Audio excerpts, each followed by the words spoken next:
盖亚，希腊神话中的大地女神，众神的源头，一切的起点，在神话中拥有非常显赫且德高望重的地位。在罗马神话中，她被称为特卢斯，西方人至今甚至还常以其名盖亚来代称地球。她在希腊当地更是一点也不缺信众，有着许多神庙祭奠。盖亚被认为是人类的始祖，代表着人类灵魂中最原始纯粹的那部分。她掌握着生命与命运的秘密，拥有无可匹敌的预言和神谕，据说甚至比其他的神谕更古老、更准确。因为盖亚一词代表着地球，也促使那些研究地球变化的学者们利用盖亚这个名词，提出了著名的盖亚假说，以此来诠释他们的研究以及理论。在这次的内容中，我们就来看看希腊神话中的大母神盖亚。跟许多神话相同，在宇宙形成前，世界是一片混沌。在希腊神话中，这个概念叫做卡厄斯，它没有形体，也没有明确的性别，它是一切空间及概念的开始。在宇宙形成之前，那时候还没有光，卡厄斯是一片黑暗空间，当然也有着无法用言语描述的形状。就这样不知道过了多久，盖亚女神于这片混沌中诞生。在盖亚诞生之后，她又生下了天空之神乌拉诺斯。具体来说，它是从盖亚的指端产生的，并不是像人类的生育一般，所以乌拉诺斯其实比较像是盖亚的创造物哦。那乌拉诺斯是谁呢？他是第一代的神王，最初宇宙的统治者，象征着希望与未来。在之后的日子里，乌拉诺斯成为盖亚的配偶。在两神交媾后，也开始有更多的神出现在这个世界上，例如泰坦神以及巨人等等。作为当时最强大的神，与盖亚的生育一直由乌拉诺斯垄断。生育是一种权利，其他的神没有生育权。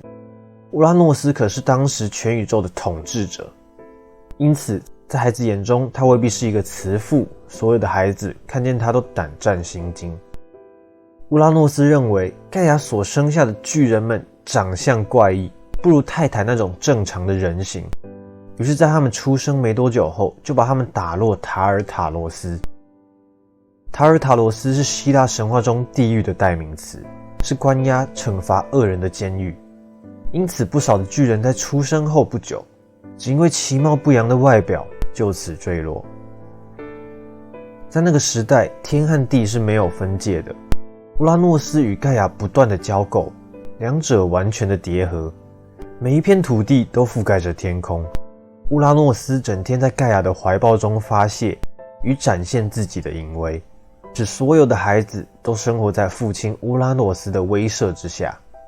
但其实乌拉诺斯非常害怕他的孩子们会对自己的地位构成威胁，于是把他们藏匿在一个秘密的黑暗之地。由于乌拉诺斯贪恋权力，他把他的孩子束缚在盖亚的体内，最终大地之母再也无法忍受了。他带着内心的悲伤对孩子们说：听我说，你们的父亲侮辱我们，他让我们忍受他的可怕力量，我们不能再这样下去了，你们应该起来反抗你们的父亲。听到这些激烈的话，在盖亚肚子里的泰坦们都吓坏了，无人敢开口说话。而且乌拉诺斯一直都压在他们的母亲身上，要想打败他可不容易。只有最小的儿子克洛诺斯答应帮助母亲推翻父亲。于是盖亚和克洛诺斯制定了一个计划。盖亚在自己体内制作了一把工具，这是一个弯刀状的东西。他把这柄弯刀放在小克洛诺斯的手中，并让他躲在母亲的肚子里，确切来说是在乌拉诺斯和盖亚交合的地方，埋伏着窥视着。就在乌拉诺斯在盖亚身上发泄的时刻，克洛诺斯用左手抓住了父亲的性器官，紧紧一握，然后右手挥动弯刀割了下来。紧接着，为了避免自己的行为可能带来的麻烦，他顺势把乌拉诺斯的生殖器扔了出去，许多血从这个被割断的器官滴到地球上，浸染了大地。而那个生殖器却被抛得很远很远，一直落到爱琴海里。乌拉诺斯呢，在自己被阉割的那一瞬间，疼痛的吼叫一声，轰然与盖亚分离，从此永远固定在宇宙的最高处，再也无法动弹。乌拉诺斯的身体无限的巨大，身上缠绕分散出无数银河系的宇宙，所以当我们仰头望时，头顶才是那无边无际的一片天。尽管乌拉诺斯很强大，但是物极必反，正是因为他的残暴，众叛亲离，最后只能永远固定在世界的最高处，忍受寂寞的痛苦。从此，一个时代的结束，迎来了新的神王上位克洛诺斯。尽管克洛诺斯也很强大，但在乌拉诺斯离去前，对克洛诺斯撒下诅咒：你也将会被自己的孩子推翻。为了避免这一事情发生，克洛诺斯也效仿他的父亲，每当有孩子出生，就将其吞进自己的肚子里。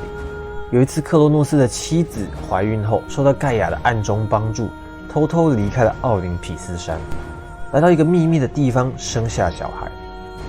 这个小孩就是宙斯。宙斯在那里得到了当地人的保护，他们常常在宙斯的摇篮边跳舞，并用短剑敲击盾牌来掩饰他的哭声。宙斯因此慢慢长大，准备蓄势待发，推翻残暴的父亲。之后，与父亲的战争持续了10年，几乎要毁掉宇宙，但始终分不出胜负。后来，宙斯听从祖母大地女神盖亚的建议，前去拯救被囚的巨人们。为了报答这份恩情，巨人为宙斯打造武器雷霆，以及在战场上为他奋勇作战，最终终于战胜了克洛诺斯。然而，尽管克洛诺斯领导了希腊神话中的黄金时代，但最后仍不幸被自己的儿子宙斯推翻王位。在这之后，宙斯顺利当上神王，并将那些战败的泰坦神打入塔尔塔罗斯。盖亚因此怀恨在心，之后甚至还企图造反对抗宙斯，但最终失败。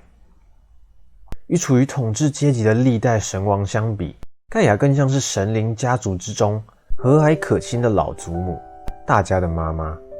这样看来，盖亚似乎始终作为推翻父权统治一方的保护者。他教唆自己的儿子克洛诺斯推翻父亲，之后也帮助自己的孙子宙斯活下来。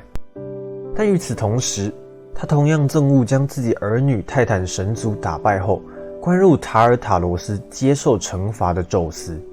怀恨在心的盖亚最终还想对抗推翻宙斯。在神谱中这样描述他：冲突与混乱来自于万神之母盖亚，但也正是因为这位大母神生出了所有光明宇宙的众神。在盖亚身上，我们既看到了创造，又看到了毁灭，既看到了秩序，又看到了混乱。古希腊人用神话故事表现了大地的矛盾性。大地之母在不断创造自然界稳定状态的同时，它本身也会对破坏这种稳定状态的行为做出反击，具有创造和破坏的两面性。虽然看似矛盾，但就是在这种不断的创造与破坏中，自然界当中的事物发生了更新与进化的过程。在神话中，神王的更替就是稳定状态被破坏之后再创造新的稳定状态的循环。盖亚始终是这个循环当中的参与者和制造者。他既具温柔宽厚的一面，也具备冷酷无情的一面。正如人类面对的自然大地，虽给予了我们生存的一切，但也能无情地摧毁我们的所有。在太阳系中，地球是生命繁衍的完美星球，它是这么的特别。在盖亚理论中认为，当一个自然循环开始出现异常时，另外一个循环将会试图将它恢复原状，为地球上的生命不断地去优化生存条件。虽然最终地球会把自身恢复正常，但对于人类来说，我们也许并没有那么多的时间，也可能为时已晚。因此，爱惜我们的环境，以及意识到我们在宇宙中的独特性，扮演好人类这个角色，才是真正该做的事。这次影片就到这边了。如果你喜欢这类型的影片，不要忘记按喜欢或分享。想看到更多相关内容，可以订阅我以及开启小铃铛。那么，我们下次见。